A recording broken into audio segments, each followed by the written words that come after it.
Good afternoon, everybody, and welcome back to another installment of Scout Selections here for Thursday, January 23rd. Before we get into today's play of the day, a quick recap of what happened yesterday.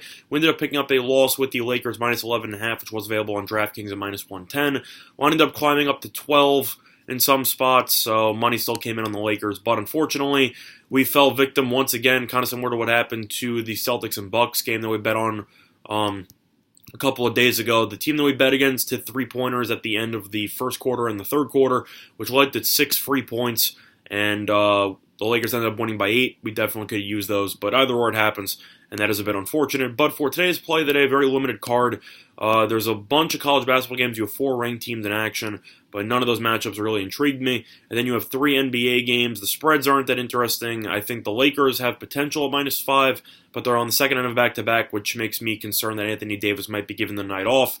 So I'm not going to give that out without knowing his status. But for the play of the day, there is one player prop that I think possesses a lot of value, and I will be giving that out as play of the day. And it will be in a matchup between the Dallas Mavericks and the Portland Trail Blazers. And we like Kristaps Porzingis to record a double-double, yes, which is available at plus 160 on DraftKings. First of all, market-wide, this is definitely a steal. FanDuel has 9.5 rebounds over at plus 116, and if you look at Fox Bet, it has Porzingis double-double at plus 110, yet DraftKings offering this prop at plus 160, so I think there is just inherent value with that number. Plus, Porzingis has been really solid this season, rebounding the ball. He's 18th in the NBA in rebounding with 9.4 rebounds per game. His last couple of games, he hasn't done that well. He had 9 rebounds against the Clippers in just 27 minutes, and he also had 7 rebounds against the Lakers in 30 minutes. However, he had 5 personal fouls in both those games, which definitely cut into his playing time. So if he can stay out of foul trouble, I definitely like his chances of recording more rebounds. Plus, it is worth mentioning that there is an injury update, which definitely benefits Porzingis from this rebounding total. And it is the fact that that according to the depth of the Mavericks, there's going to be some issues with it moving forward, as center Dwight Powell ruptured his Achilles the other day, and he will be out for the year. Powell plays a decent amount of time per game. He plays roughly 26.5 minutes per game.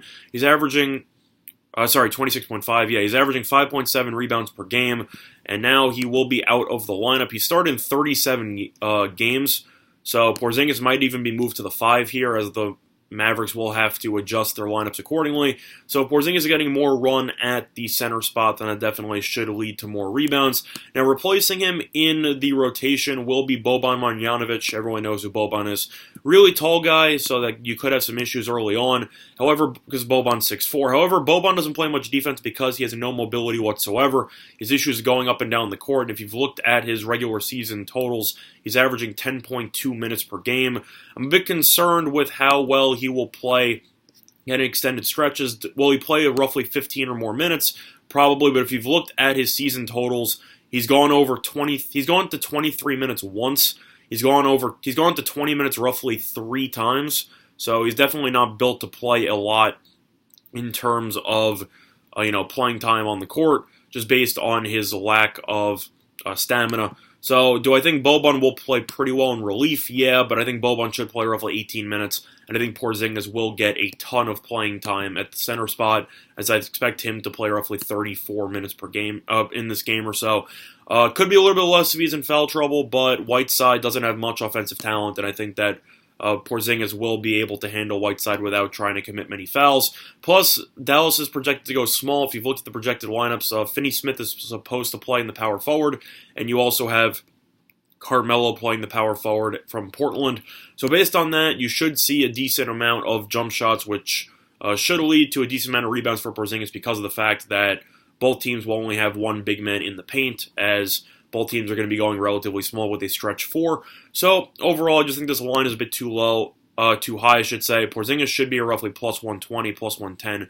But at the same point, DraftKings giving out a double-double for Porzingis at plus 160, and I cannot pass up on that value. So the play of the day, once again, will be Kristaps Porzingis to record a double-double, which is available at plus 160 on DraftKings, and that will be the play of the day. Now, looking at the rest of the betting card here, lean to the under 230 between the Lakers and the Nets.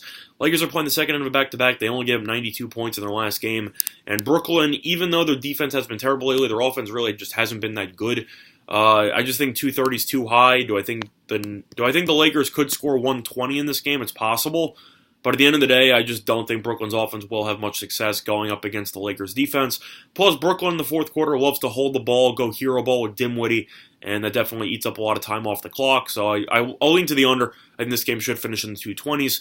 Other than that, lean to Cleveland minus 2.5 here against the Wizards. I thought about giving this out as play of the day, but that involves backing the Cavaliers, and I just can't do that. But the Wizards played a tough overtime game yesterday against the Heat, so they have to play the second of back-to-back after going to overtime in the first end.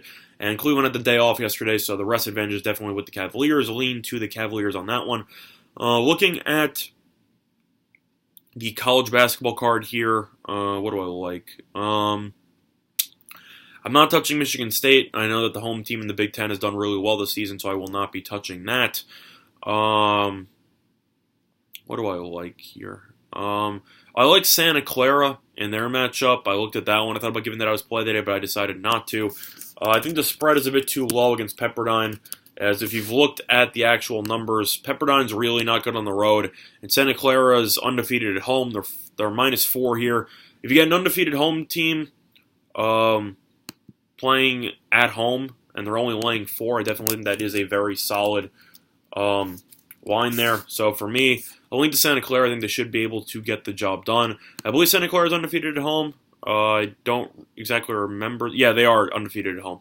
So, I mean, you're getting an undefeated home team at laying 4 against a team with a losing record in Pepperdine. It seems like too much value to me. Lean to Santa Clara on that one. Other than that, don't really like anything else on the betting card here. So that's going to do it for this installment of Scott Selections here for Thursday, January 23rd. And good luck to all of you and your respective bets today. Bye, everyone.